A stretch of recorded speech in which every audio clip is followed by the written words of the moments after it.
Olá, amigas e amigos, muito boa tarde nesta sexta-feira, 23 de abril. Hoje foi o último dia da reunião de líderes mundiais sobre mudanças climáticas, convocada pelo presidente americano Joe Biden.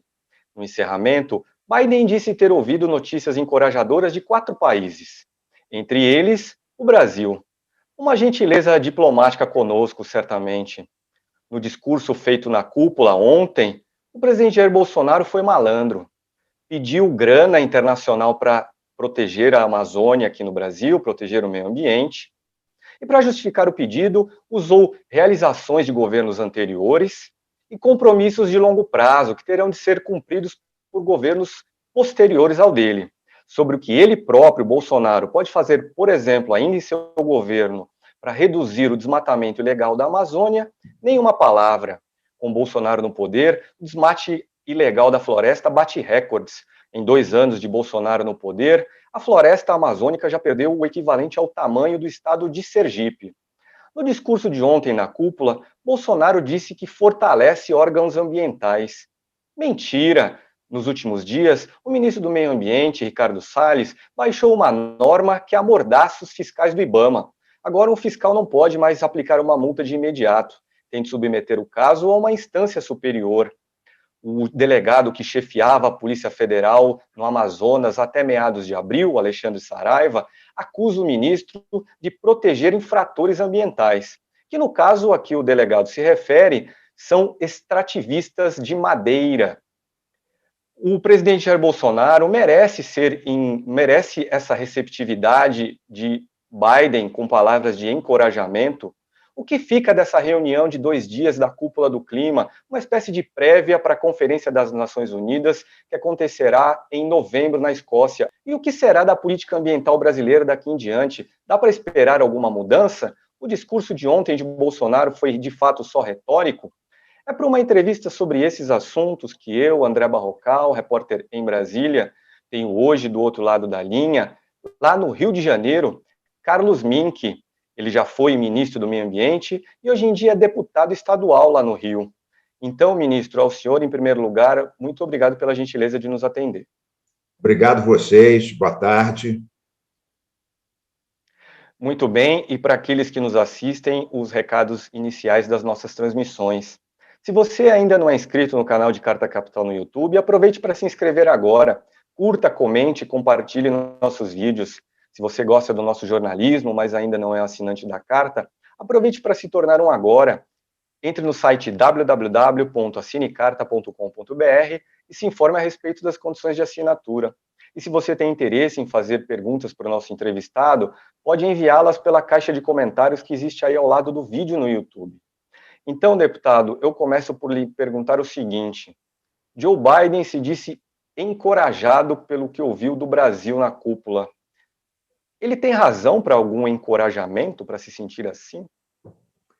Eu acho que ele está sendo político. Veja, o Trump era inimigo do meio ambiente. Aliás, o guru do Bolsonaro. Ele saiu da cúpula de Paris, assim como saiu da OMS, e tentou liquidar as iniciativas, mas não conseguiu. Muitos estados americanos continuaram a desenvolver programas sustentáveis, não só a Califórnia, Nova York, vários outros estados. Energia solar, eólica, vários. Agora, ele teve um compromisso fortíssimo na campanha com a sustentabilidade, e não só uma janelinha meio ambiente. A sustentabilidade no programa dele entrou na infraestrutura, na energia, na tecnologia, relações internacionais. E ele está querendo mostrar logo ao que veio e assumir um protagonismo. Sabia exatamente quem era Bolsonaro, até porque o Bolsonaro foi o último chefe de Estado a reconhecer a vitória dele, um dos poucos que não condenou a invasão do Capitólio. Então, ele sabe com quem ele está lidando. Não é boa-bisca. Mas o Biden é um político.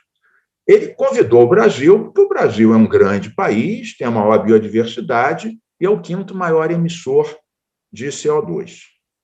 E ele sabe que ele tem que ter uma rédea curta. Por um lado, não vai dar o dinheiro que o Bolsonaro pediu.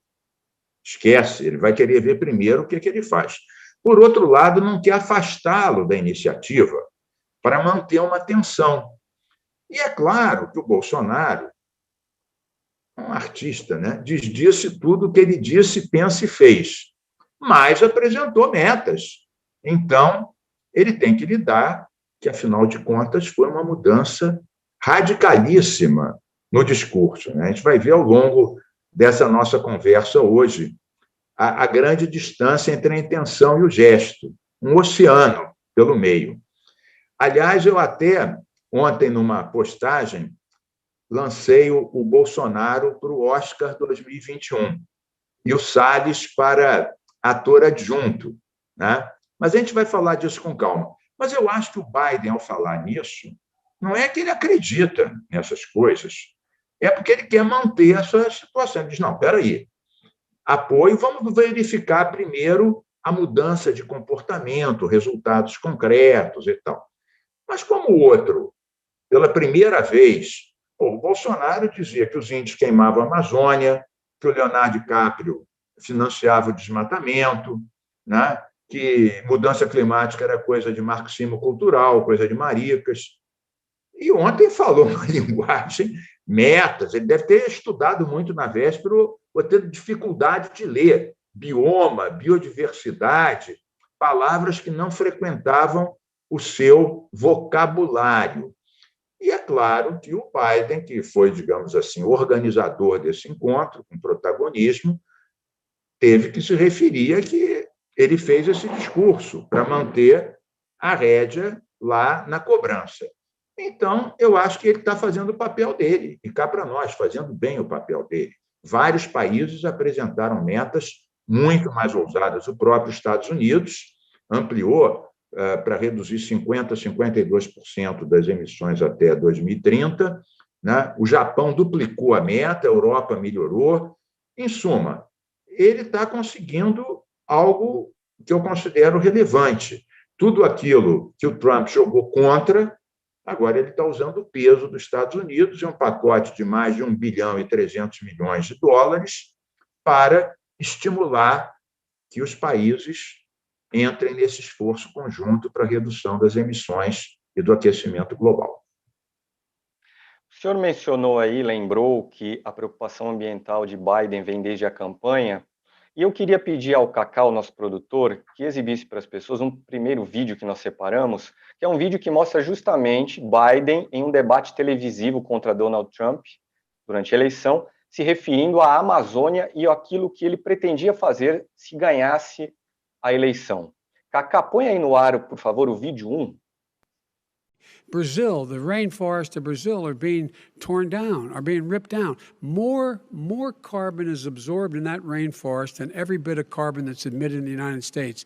Instead of doing something about that, I would be gathering up and making sure we had the countries of the world coming up with $20 billion and say, here's $20 billion, stop tearing down the forest. And if you don't, then you're going to have significant economic consequences. What about the art?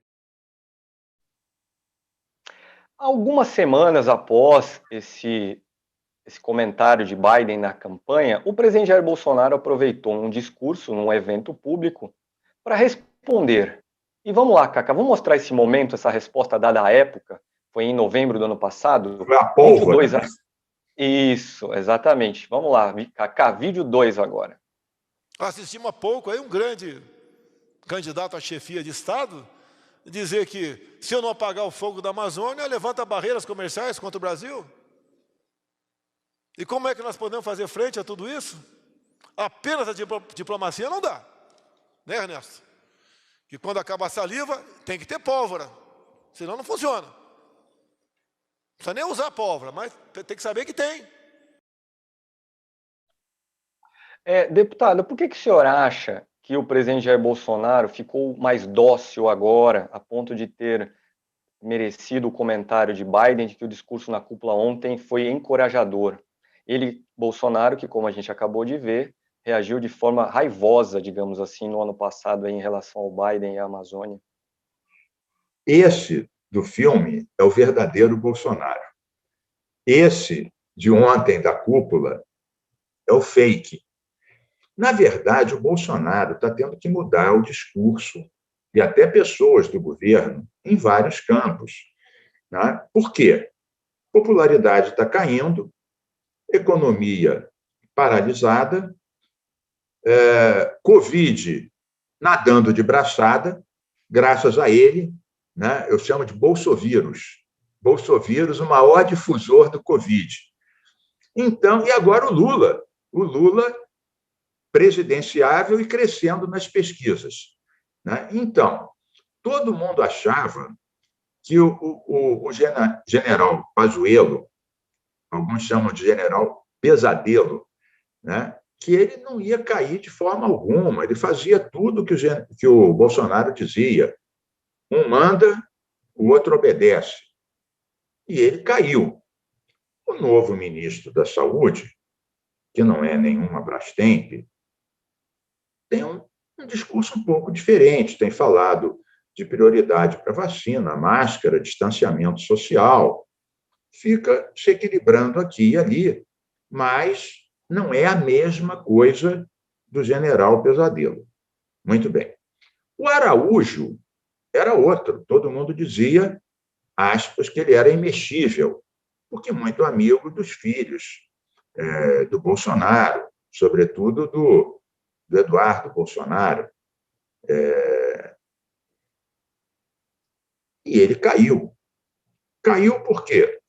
Porque a agressividade, a inabilidade dele atacou a China, atacou o próprio Biden, rompeu praticamente com a Europa, com todos os principais aliados. Ele deixou o mercado e a economia, os industriais e o agronegócio nervosíssimos, porque fechou as portas. E, no caso da pandemia, exatamente, ele brigou com a China e com a Índia, que eram os grandes aliados do Brasil nos BRICS, né? No grupo que o Brasil faz parte, e são os dois grandes produtores de vacinas e de insumos. Né? Ele também contrariou a Índia, estou falando do Araújo, quando ele se recusou a votar uma posição de quebra de patente durante a pandemia, que é uma posição que o Brasil lá atrás adotou corretamente na questão da medicação em relação ao HIV, AIDS. Então, todo mundo dizia que não ia cair, caiu. O novo chanceler não é nada de especial, não tem experiência, nunca foi embaixador em lugar nenhum, mas não é a mesma coisa que o Araújo. Conversa, não ofende, não xinga, não foi aluno do bruxo de Virgínia e tem tentado se equilibrar. Né? Eu acho que o Salles vai cair também. Alguém diz, mas o Bolsonaro prestigia. Sim, o Bolsonaro prestigiou o Araújo e o Pesadelo até 2 semanas antes deles caírem. É que é incompatível a história e a prática do Salles com o novo discurso do Bolsonaro, ainda que um discurso hipócrita, fingido, ele teve que fazer. E o que vai acontecer agora? Toda a imprensa nacional e internacional vão ficar em cima do Bolsonaro e do Salles para ver se eles estão fazendo alguma coisa na direção daquilo que o Bolsonaro prometeu naquele curto discurso dele, que ele usou palavras que antes ele demonizava e que nem se encaixavam bem na sua boca, parecia que havia uma distância entre a pessoa que falava e a palavra que saía. Né? Biodiversidade. Bom, e nós, da ecologia, né, e da oposição, o que a gente vai fazer? O delegado Saraiva vai voltar para a Amazônia, vão tirar os garimpeiros das terras dos Yanomami, né, vão revogar logo a portaria do IBAMA que impede os fiscais de multar, vai começar a demarcar ou homologar as terras indígenas, que há 2 anos e 4 meses não se demarca nem homologa 1 hectare de terra indígena, como, aliás, o Bolsonaro tinha prometido na campanha. Então, nós vamos ficar em cima, semana a semana. Eu acho que o Salles é o terceiro dessa linha. E para ilustrar o que eu chamei há pouco de docilidade do discurso de Bolsonaro ontem na cúpula, em contraste com a raiva que ele expressou ao falar de pólvora contra os Estados Unidos, peço ao Kaká, então, nosso produtor, que mostre mais um vídeo. Kaká, esse é o vídeo de número 11, é um trecho do discurso feito ontem pelo presidente Bolsonaro na cúpula do clima. Vamos lá, Kaká. Destaco aqui o compromisso de eliminar o desmatamento ilegal até 2030, com a plena e pronta aplicação do nosso Código Florestal. Com isso, reduziremos em quase 50% nossas emissões até essa data. Há que se reconhecer que será uma tarefa complexa. Apesar das limitações orçamentárias do governo, determinei o fortalecimento dos órgãos ambientais, duplicando os recursos destinados às ações de fiscalização. Esse mesmo presidente que disse que fortalece os órgãos ambientais no Brasil, 3 dias antes do discurso na cúpula do clima, em uma conversa com apoiadores na porta do Palácio da Alvorada, eram apoiadores produtores rurais do Mato Grosso, fez um comentário um pouco diferente, né? Então eu quero pedir ao Kaká que também mostre esse vídeo para as pessoas. Kaká, vamos lá, agora é o Bolsonaro no vídeo 10, por gentileza. Olha só, olha o que aconteceu em 2 anos do meu governo e em governos anteriores. Você não tem problema, pelo que eu saiba, de MST invadindo terra de vocês, tá ok? O motivo, não vou falar que agora demora muito. Vocês estão com problema mais que com índio. Tá? O IBAMA está sendo mais racional com vocês. Tá? Deputado, e fortalecimento dos órgãos ambientais, IBAMA racional é isso? Ou o que o presidente quer dizer, no fundo, é que está de fato tudo amordaçado e ele fingiu muito na cúpula do clima ao dizer que, ao contrário, fortalece os órgãos ambientais no Brasil? Fingiu muito, né? Como eu disse, está concorrendo ao Oscar, mas não deve ganhar, porque nem nesse papel de canastrão ele consegue ficar bem. Deixa eu dizer, antes ele falou, lá atrás, você lembra, que o IBAMA era uma fábrica de multas, né? E que inibia os produtores. Bem, eu fui 2 anos ministro do Lula, de abril de 2008 a abril de 2010. Nesse período, nós reduzimos o desmatamento em 50%. Nós criamos, nesse período, o Fundo Amazônia, em 2008, o Fundo Clima, em 2009. O Brasil, nesse período, foi o primeiro país em desenvolvimento a ter metas de redução das suas emissões de carbono.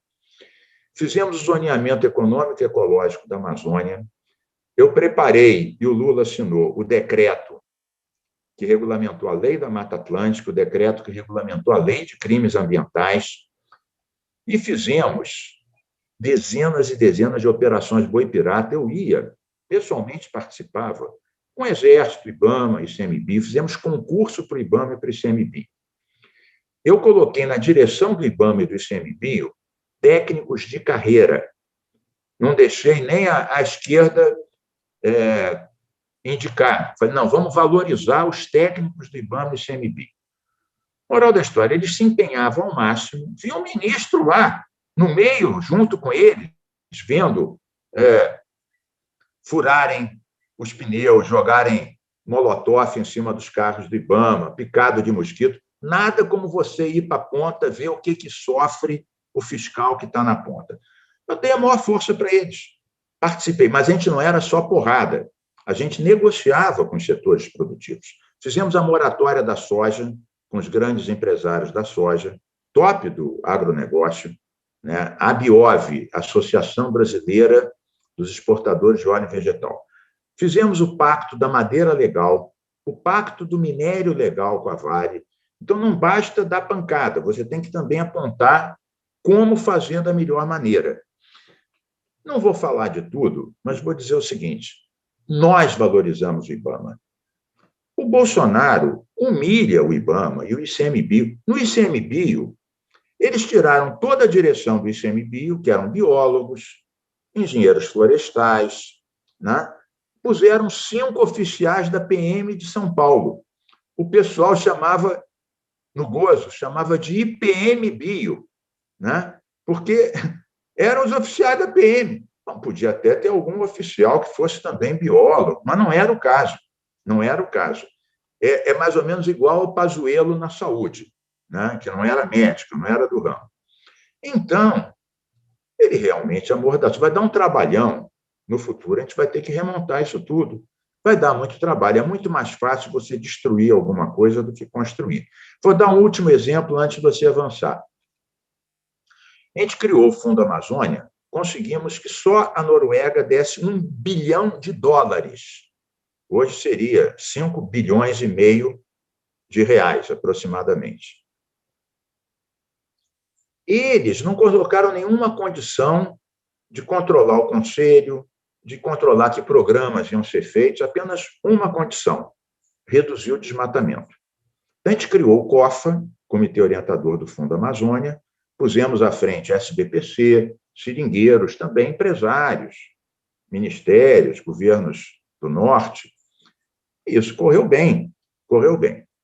Quando chega o Salles, qual é a primeira coisa que ele faz? Desmonta o COFA, o Conselho Orientador, tira os cientistas, tira os seringueiros, os índios, põe chapa branca e diz que não vai ser para... eram 10 pontos que a gente definiu que seriam o objeto.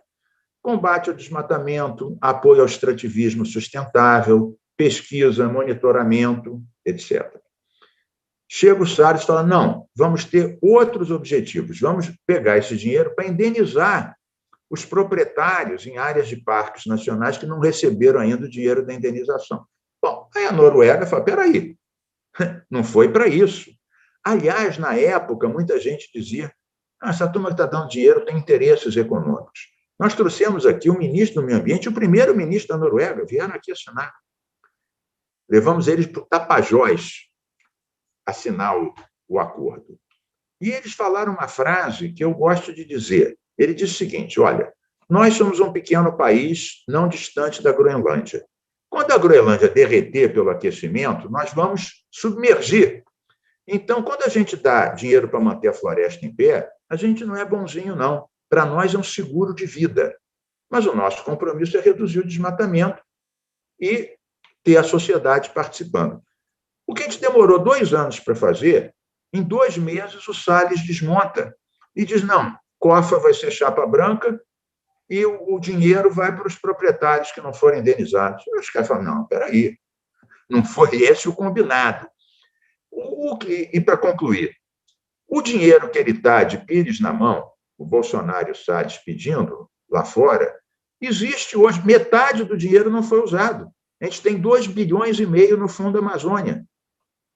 Para pegar esse dinheiro e usar, quer dizer, você não pega, você vai usando à medida que você vai diminuindo o desmatamento, vão apresentando novos programas, mostrando que concluíram os programas anteriores, essa é a dinâmica. Ou seja, o que ele está mendigando lá fora existe aqui e foi obstruído por uma ação obscurantista e negacionista do próprio Salles, que é a mão operantes do Bolsonaro. Ele só faz o que o Bolsonaro quer. Então, era esse comentário que eu queria fazer. Ele não fortaleceu, nem vai fortalecer. Ele já deu a entender que quer dinheiro para fazer um tipo de guarda nacional ambiental, como se fosse uma milícia ambiental do Bolsonaro e do Salles. E a pergunta é, a quem essa milícia ambiental vai servir? Porque quem sabe de meio ambiente é o IBAMA e o ICMBio. Eu fiz grandes operações com o Exército, mais de 1.000 pessoas do Exército, Mato Grosso, Pará, Rondônia. Mas quem comandava era o IBAMA. Aliás, eu conversava com coronéis e generais e usava uma frase que eles gostavam muito. Eu juntava a questão ambiental com o nacionalismo. Eu dizia, não vamos permitir que tirem o verde da nossa bandeira. Aí os oficiais respondiam, selva, selva, selva. É o grito de guerra dos militares que atuam na Amazônia. Então, o senhor mencionou aí, né, o Brasil passou o Pires na cúpula do clima. embora tenha aqui dentro mesmo recursos disponíveis no Fundo Amazônia que, no fim, não quer usar porque não concorda em assumir os compromissos que os doadores do fundo, Noruega e Alemanha, basicamente, exigem. Mas eu queria aproveitar isso para colocar o Exigem, não, delegado... exigem não é uma boa palavra. É o que foi acordado por todas as partes. O delegado federal Alexandre Saraiva, que eu mencionei no início do programa, acusa o ministro do Meio Ambiente de defender infratores ambientais. Ele disse numa entrevista recente e ele tem experiência em Amazônia, ficou 10 anos na região, entre Rondônia, Maranhão e Amazonas. Ele disse que combater o desmatamento e os crimes ambientais não dependem mais de foco e estratégia do que de dinheiro. O senhor concorda com ele? É isso mesmo? Claro que dinheiro a mais seria melhor, evidentemente, mas é mais questão mesmo de priorização do que de verba? Eu concordo muito, aliás, eu conheço o Alexandre Saraiva de longa data. O Saraiva era chefe da Polícia Federal aqui no Rio de Janeiro, em Nova Iguaçu. Eu fiz várias operações com ele, operações que a gente fechou areais clandestinos e serrarias ilegais na área da Rebio Tinguá, Reserva Biológica do Tinguá, uma reserva importantíssima de 24 mil hectares, que pega a parte alta de Caxias e Nova Iguaçu. Também tive outra experiência muito boa com Saraiva de combate à corrupção na área ambiental. Eu fiz, em 2006, 2007, uma denúncia de corrupção dentro do IBAMA-RJ, um número restrito de funcionários. Quem levou adiante e prendeu todos, quem foi? Delegado Alexandre Saraiva. Pouco depois eu fui ministro e eu mesmo assinei a demissão desses funcionários, até porque ecologia não rima com corrupção. O Saraiva, eu conheço como é o combate ao desmatamento. O Saraiva foi além do que se fazia antes. O que os fiscais faziam antes? Antes tinha um papel, que era o documento de transporte de madeira.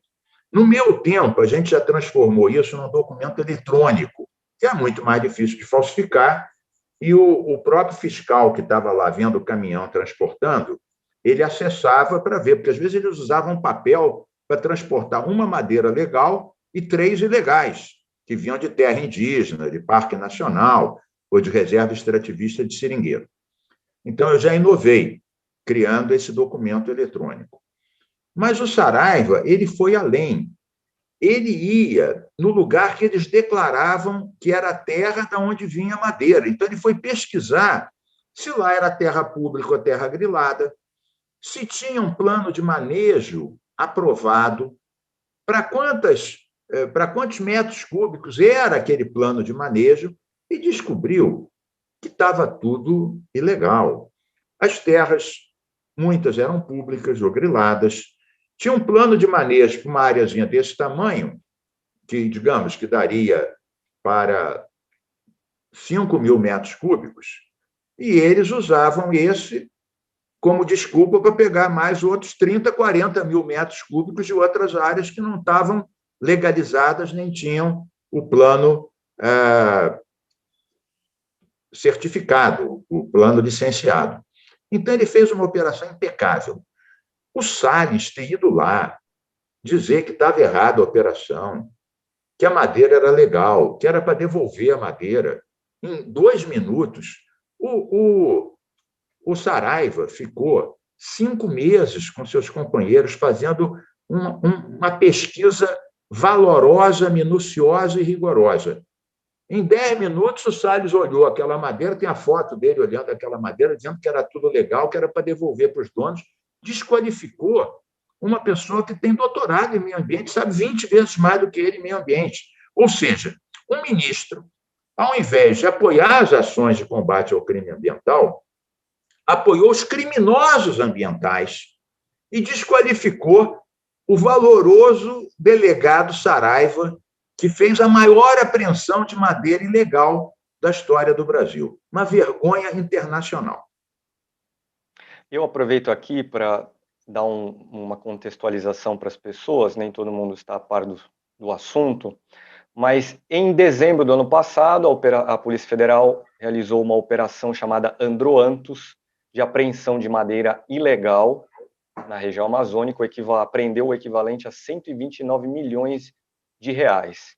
E depois dessa apreensão, o ministro Ricardo Salles, atendendo a pressões dos madeireiros que tiveram seu material recolhido, entrou em campo para tentar, nas palavras do delegado Alexandre Saraiva, legalizar a papelada, que na verdade é prova de grilagem de terras.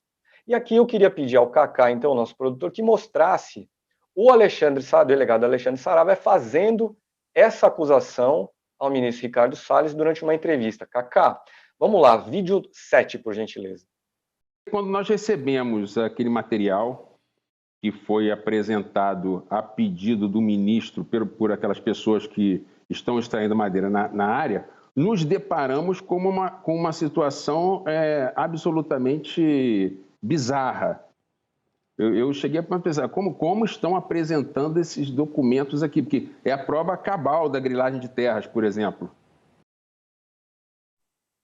Deputado, essa operação a que eu me referi há pouco, ela foi uma daquelas que a Polícia Federal mais recentemente tem realizado a partir das contribuições de um satélite exclusivo de monitoramento da Amazônia, chamada Planet. Eu queria pedir ao senhor para explicar para as pessoas como é que funciona. Claro, isso não é do seu tempo de ministro, mas eu imagino que o senhor tenha conhecimento do que se trata e pode explicar para as pessoas como é esse satélite e por que ele tem sido tão útil para combater o desmatamento e os crimes ambientais na Amazônia, a ponto de subsidiar algumas operações recentes da Polícia Federal.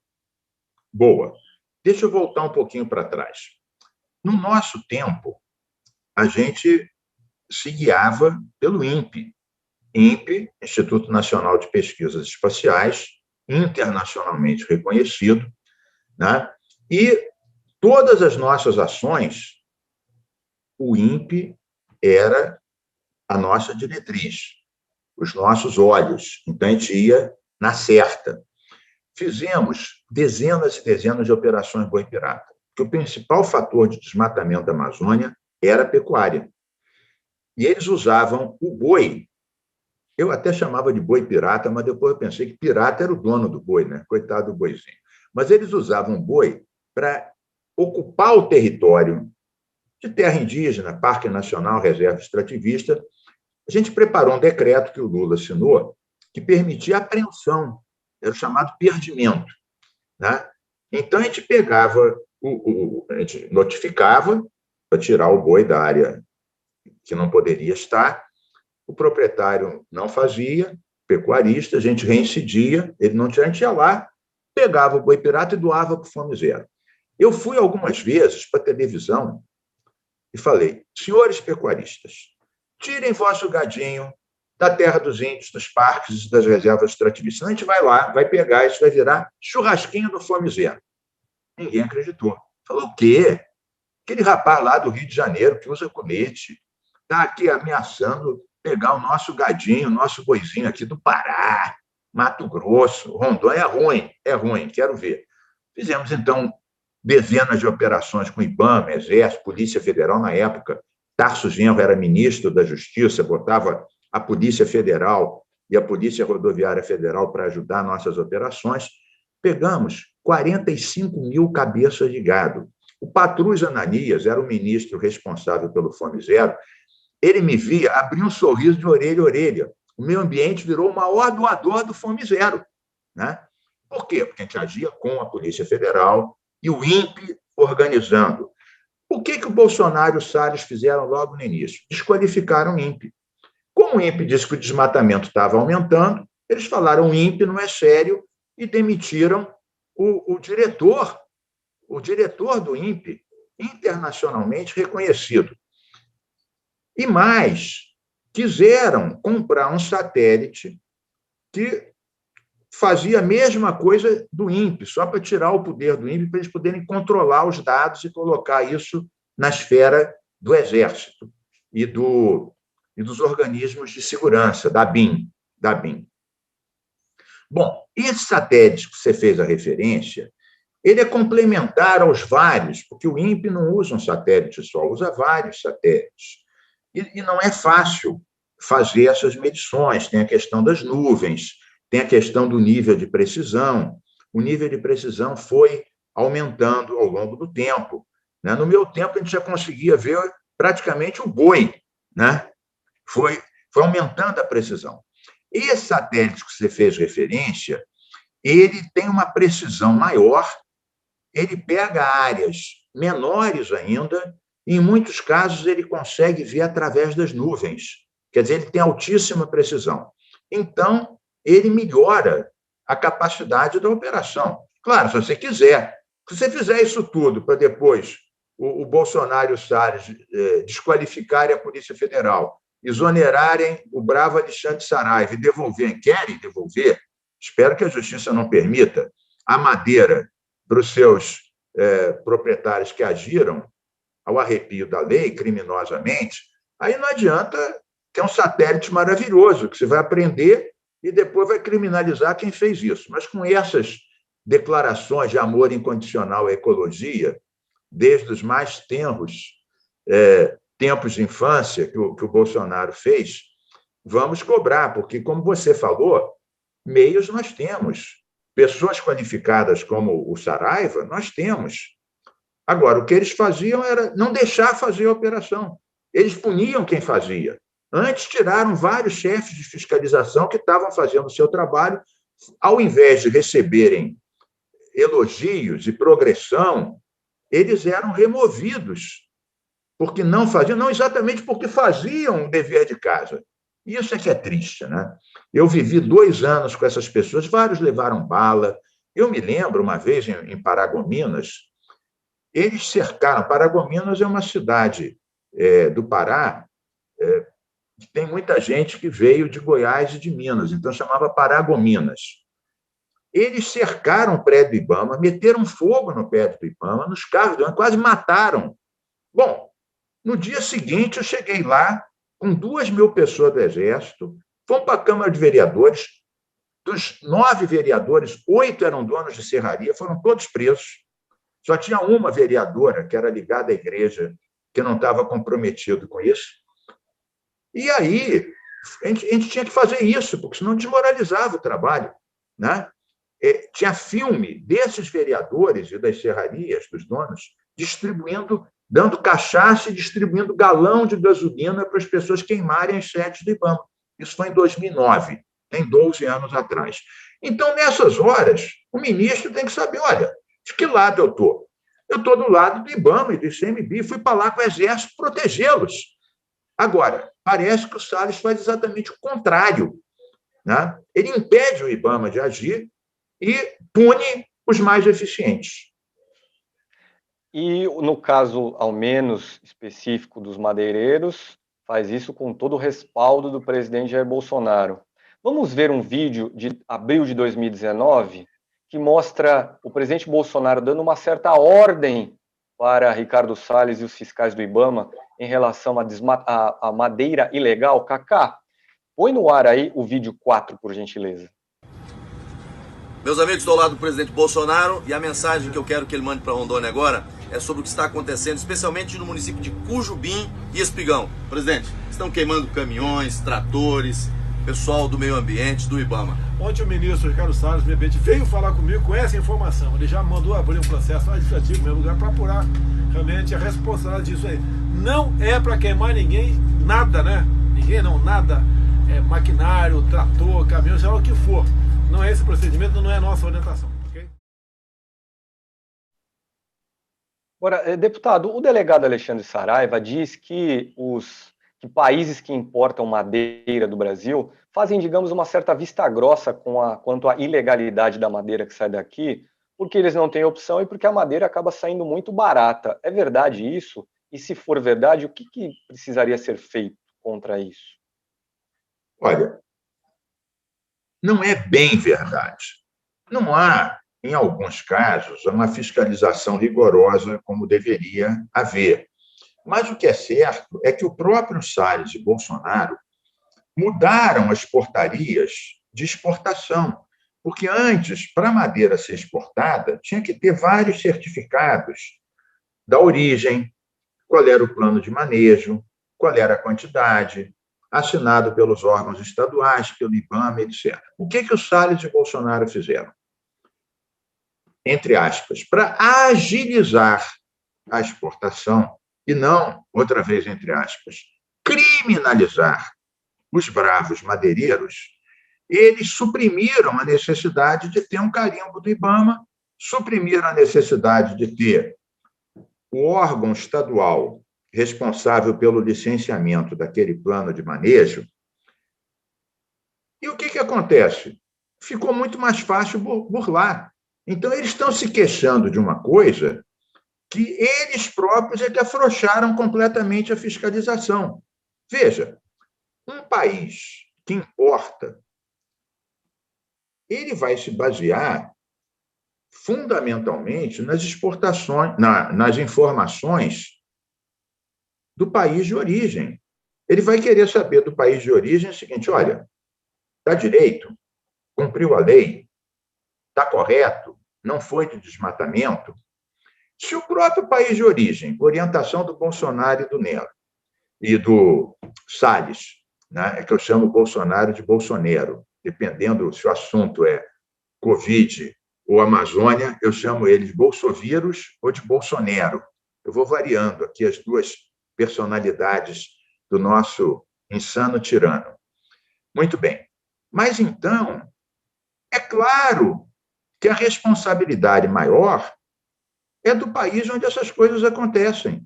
Né? Qual é a capacidade, por exemplo, da Alemanha ou da França saber que aquela madeira que, teoricamente, saiu do Mato Grosso ou de Rondônia, se ela foi na quantidade certa, foi tirada de um lugar como deve ser, de uma área que era própria.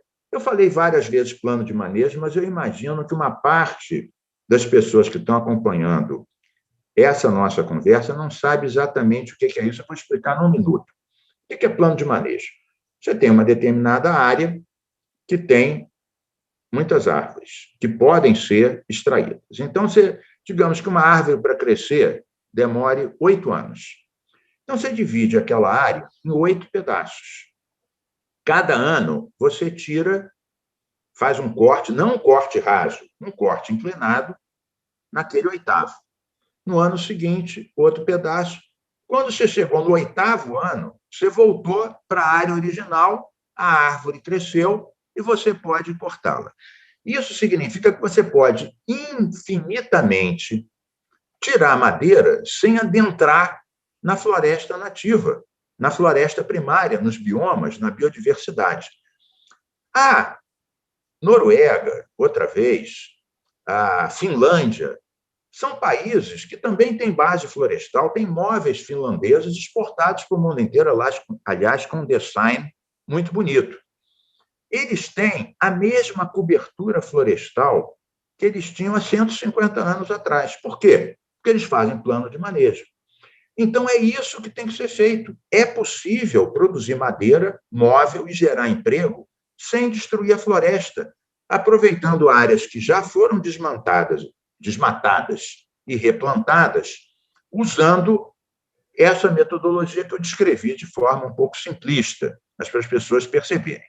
Então, o que eu quero dizer é o seguinte: há, às vezes, alguma negligência dos países que importam.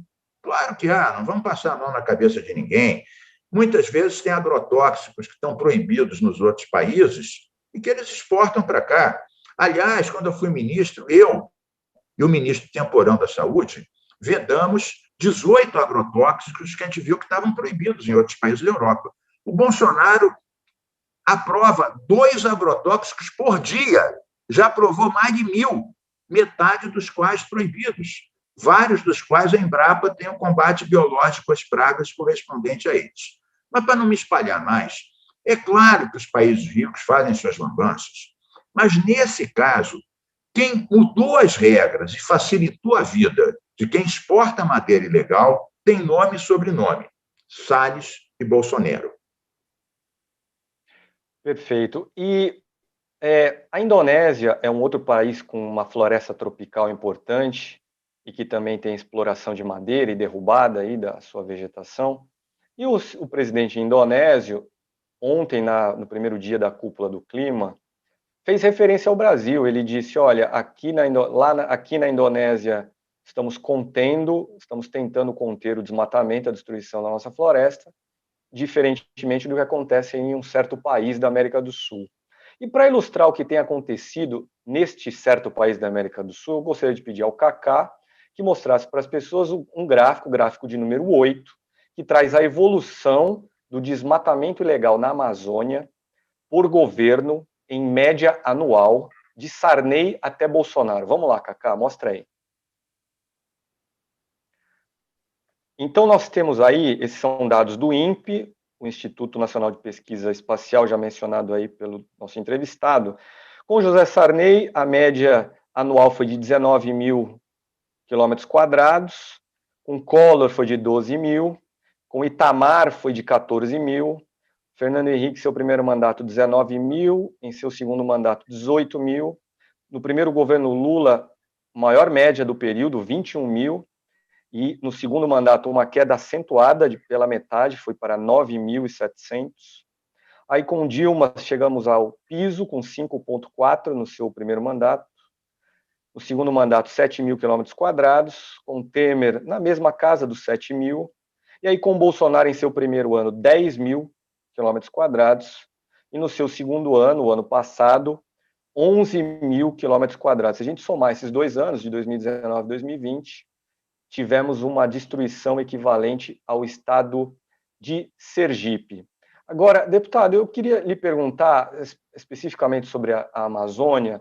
Existe um projeto de uma ferrovia chamada Ferrogrão, que é defendido com unhas e dentes pelo atual governo, e há quem diga que ele abrirá ainda mais uma fronteira agrícola na Amazônia. É uma ferrovia que ligaria a cidade de Sinop, no Mato Grosso, até Itaituba, no Pará, para escoamento da produção de soja e milho, e com isso exportar a partir de portos no litoral, na região norte do Brasil, em vez de exportar por Santos e por Paranaguá, que fica no Pará. Qual a sua opinião sobre esse projeto de ferrovia e sobre esse potencial avanço da fronteira agrícola, ainda mais ali no meio da Amazônia?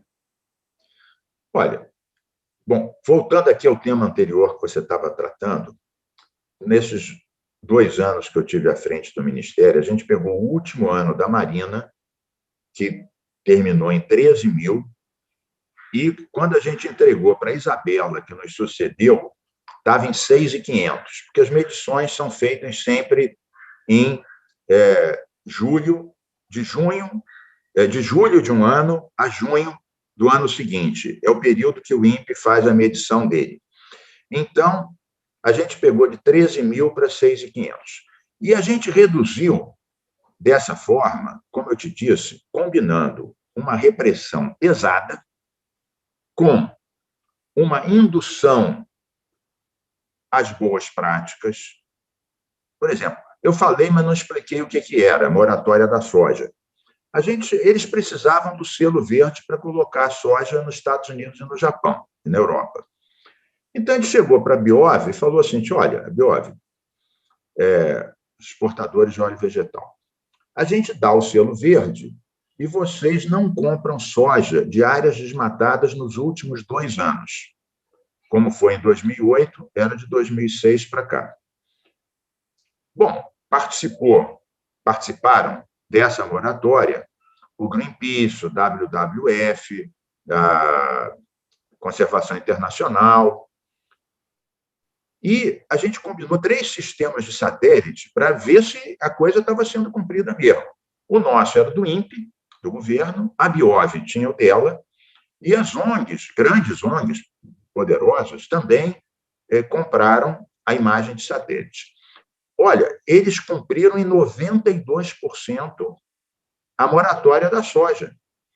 E a soja deixou de ser fator relevante do desmatamento da Amazônia. E fizemos também, aí eu vou chegar para não perder o fio da meada, você me perguntou de ferrovia, eu estou falando de soja, já deu uma volta aqui muito grande. A ferrovia é para exportar soja, né? Também tem isso. A gente fez o zoneamento econômico e ecológico da Amazônia. O que é isso? É um estudo complexo, foi feito por 8 universidades federais, comandados por uma geógrafa aqui do Rio de Janeiro, que já faleceu, que eu adorava ela, trabalhei com ela, Berta Becker, escreveu muitos livros sobre a Amazônia. E esse zoneamento era ouvindo também seringueiros, governadores, empresas como a Vale, né, representantes dos índios, em suma. E o que o zoneamento diz? Áreas já desmatadas, aonde pode haver atividade, áreas que você pode ter o ecoturismo e a pesquisa, áreas que tem que ter uma preservação total, que é o miolo forte da fauna e flora da Amazônia, áreas onde você deve até intensificar a pecuária, quer dizer, botar mais boi por hectare para impedir que isso espalhe, né? Você tem 1 boi por hectare, você vai espalhando. Na Europa, você tem 10 bois por hectare. Então, ou 8 ou 7, dependendo do país. É claro que tem um custo diferenciado, ração, mas, em suma. Esta ferrovia é muito polêmica. Mas eu quero fazer uma breve digressão dizendo que, em tese, uma ferrovia é menos nociva para o meio ambiente, em tese, do que uma estrada. E quando se abre uma estrada, a gente lutou à morte contra a 319, a BR-319, que ligava Manaus a Porto Velho, e atravessar o coração mais protegido do estado do Amazonas. Aliás, na época, tinha um ministro dos transportes que era o maior defensor dessa estrada. Eu brigava com ele publicamente. Aliás, eu brigava com 3 ministros do governo que eu participava. Um era o Lobão, que queria fazer térmica a carvão em tudo que é lado. Ele era da Minas de Energia. Com o Stefan, da Agricultura, né? Que queria acabar com o Código Florestal. E com o ministro dos Transportes, daqui a pouco eu me lembro o nome dele, que já tinha sido governador do Amazonas. Bom, quando se abre uma estrada... Alfredo Nascimento? Alfredo Nascimento. Alfredo Nascimento. Quando você abre uma estrada, tem uma coisa que a gente chama espinha de peixe, né? Na estrada, você tem o posto de gasolina, tem o restaurante, tem o hotel, tem um motel, tem não sei quantos. E aí, para cada lugar desses, abre a espinha de peixe, que são pequenas estradinhas que vão entrando para dentro e vão ampliando a área do desmatamento. Em tese, uma ferrovia, ela não tem esse efeito espinha de peixe. Ou seja, se você tivesse, sim, que fazer no mesmo local uma estrada ou uma ferrovia, a ferrovia, para o desmatamento, é menos impactante que a estrada. Agora, a estrada, nesse caso, já existe, ministro. A BR isso, eu sei. Agora, neste caso concreto, eu vi as críticas dos ambientalistas e me parecem muito pertinentes, né? Até no momento em que você tem que estimular também as hidrovias e você tem poucos recursos, essa ferrovia, até paralela à estrada, ela vai ampliar, porque só para construir ela, você já vai ter que desmatar de um lado e de outro, né? Então, eu não estou convencido da necessidade dessa ferrovia. Eu acho que ela responde mais aos interesses de quem tem o projeto e vai ganhar dinheiro com isso, e não sei como vai superfaturar isso, do que o real escoamento. Eu defendo fortemente as hidrovias, e até defendi, quando estava no governo, que quando a gente fosse fazer alguma hidrelétrica, a gente já fizesse, casado com a hidrelétrica, a hidrovia para estimular o transporte hidroviário. Eu lhe pergunto, a pedido de quem nos assiste e se identifica como Lula 2022, quanto tempo mais a floresta amazônica resiste no atual ritmo de devastação? Olha, os grandes especialistas em clima dizem que, a partir de um certo nível de desmatamento, nós vamos ter um fenômeno chamado savanização. que é a transformação da floresta em savana, que é um outro tipo de bioma, um outro ecossistema, e a partir daí não há volta possível. Nós estamos acelerando o desmatamento, mas não vejo que, em 1 ano e meio que lhe sobra, o Bolsonaro, mesmo com todo o seu ímpeto demolidor, que ele vai conseguir levar a Amazônia para esse ponto de não retorno. Mas ele está, digamos assim, ajudando o caminho na direção da destruição. Agora, por outro lado, o que ele está fazendo, a gente está destruindo árvores que a gente nem sabe o uso medicinal que elas podiam ter. A gente está devastando a saúde de povos indígenas.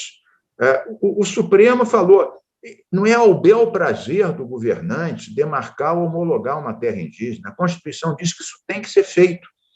E o Bolsonaro não só não demarcou 1 hectare em 2 anos e praticamente 3 ou 4 meses, como estimula os garimpeiros e ainda chamou, a gente viu no vídeo, os americanos a virem aqui participar da exploração do ouro nas terras indígenas. Aliás, eu me pergunto, para concluir, eu me pergunto o seguinte, como é que é possível uma pessoa se dizer nacionalista e está tirando o verde da bandeira, está tirando o amarelo, o ouro, que é tirado das terras indígenas, e está poluindo até com mercúrio o azul dos rios. Quer dizer, está agredindo o verde, o amarelo e o azul e se diz nacionalista. Só um ator candidato ao Oscar que é possível tanta hipocrisia. Outra pergunta que vem do público, deputado, essa é de Marcos Aguiar. 97% das unidades de conservação no estado do Rio de Janeiro não foram regularizadas e boa parte delas têm sido invadidas por organizações criminosas. E, ao mesmo tempo, as famílias que preservam não são apoiadas nem indenizadas. Por que é assim? Por que isso acontece? O senhor que é deputado aí no Rio também, né? Já foi secretário do estadual. Essa informação é absolutamente falsa. É absolutamente falsa. Não é verdade isso. O Rio de Janeiro foi o maior desmatador da Mata Atlântica, segundo o INPE, há 14 anos atrás. Eu fui secretário do Ambiente, nós criamos vários parques, criamos os agentes florestais desses parques, os guarda-parques concursados, criamos a SICA, que é a Coordenação Integrada de Combate ao Crime Ambiental, junto com o Coronel Padrone, criamos o ICMS Verde, que não aumentava o imposto, mas ajudava, dava mais recursos aos municípios que criavam áreas protegidas, diminuíam lixão, acabavam com lixão e melhoravam o saneamento. O Rio passou, segundo o INPE, a ser o estado que menos desmata a Mata Atlântica. Dados oficiais do INPE, passou do maior desmatador para o menor. Criamos parque, guarda-parque, combate ao crime ambiental e a SICA. Né? Em todas as unidades foram feitos os conselhos. É claro que a indenização, essa pessoa seguramente é proprietário de alguma dessas áreas que não foi indenizado ainda. Deve ser indenizado. A lei que criou o SNUC diz que a compensação ambiental serve para 5 coisas nos parques. Uma delas é a chamada regularização fundiária, que é indenizar os proprietários. Nós somos a favor disso, mas só que isso é lento. Então, nós valorizamos muito as RPPNs, que são as reservas particulares de patrimônio natural, que o próprio proprietário cuida dela. Então, não é pública. Ele cuida e o que ele tem de compensação é que ele não paga o imposto territorial rural em cima disso. Nós valorizamos tanto a RPPN que a gente criou uma RPPN estadual para estimular e valorizar os proprietários que preservam as suas áreas. Portanto, essa pergunta tem uma série de informações que, felizmente, não são verdadeiras. Ao contrário, o Rio passou de maior para menor desmatador da Mata Atlântica e os nossos parques, todos eles, têm...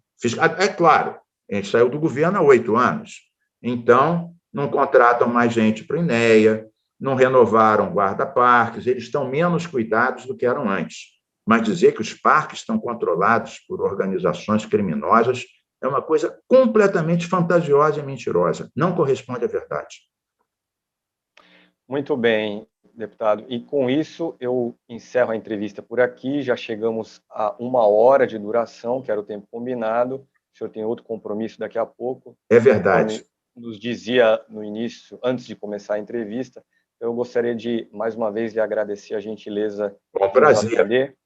Tenho certeza que quem nos assistiu aí agora está muito mais bem informado do que antes da entrevista. Muito obrigado novamente. Saudações ecolibertárias e sustentáveis. Perfeito. E para aqueles que nos assistiram até agora, eu renovo os recados do início do programa. Se você ainda não é inscrito no canal de Carta Capital no YouTube, aproveite para se inscrever agora. Clique aí no botão, curta, comente, compartilhe nossos vídeos. Se você gosta do nosso jornalismo, mas ainda não é um assinante da Carta, torne-se um agora. Entre no site www.assinecarta.com.br e se informe a respeito das condições de assinatura. E eu aproveito também para convidar a vocês que nos assistem que volte aqui ao canal da Carta às 18 horas para assistir o nosso programa quase diário, direto da redação. Então é isso, eu fico por aqui. Um grande abraço a todos e até a próxima semana com mais um Poder em Pauta.